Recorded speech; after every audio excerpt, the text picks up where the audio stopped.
Bonjour à tous, c'est Roland pour une nouvelle analyse technique. Aujourd'hui nous allons voir la paire Euro-GBP. Donc nous étions plutôt dans un cadre d'analyse plutôt baissier. Et même dans le fond nous le restons encore un petit peu, parce qu'on voit ici qu'on a quand même une tendance un petit peu incurvée comme ça qui part vers le bas, avec des plus bas de plus en plus bas. Toutefois on a un regain haussier assez clair ces derniers jours qui pourrait nous pousser sur une voie un petit peu haussière à court terme. Bien sûr pas dans un cadre général parce qu'on n'a pas les éléments pour donner du poids à cette analyse sur plus long terme. Donc on va rester sur des périodes de plusieurs jours, disons, voire plusieurs semaines. Alors, en termes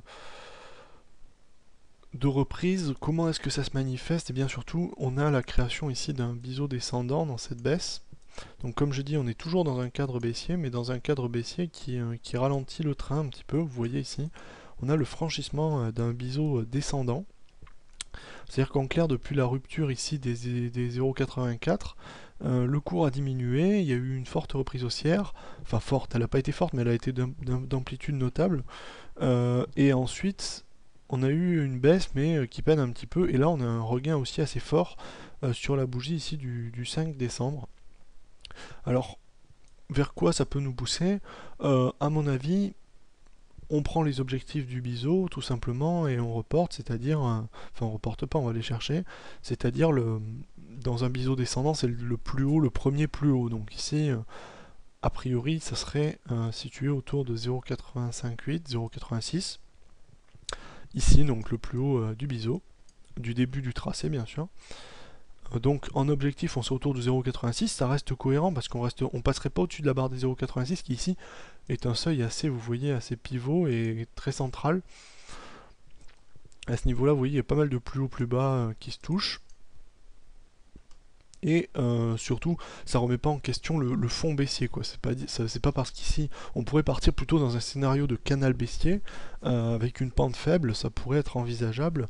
Ça remet pas, on peut pas donner un scénario haussier de plus long terme avec cette analyse haussière jusqu'à 0,86.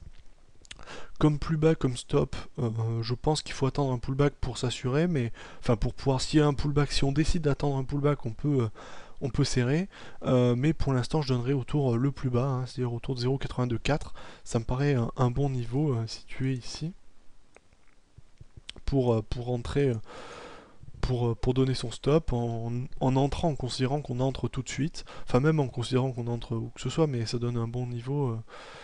Disons de support, puisqu'ici il n'y a pas grand chose en dehors de cette zone. Vous voyez ici c'est un peu le no man's land des plus hauts plus bas, enfin il y en a des historiques mais pas dans la foulée actuelle du mouvement, et ni dans le retracement de la dernière hausse. Ici il y en a assez peu, en tout cas pas avant 0,82.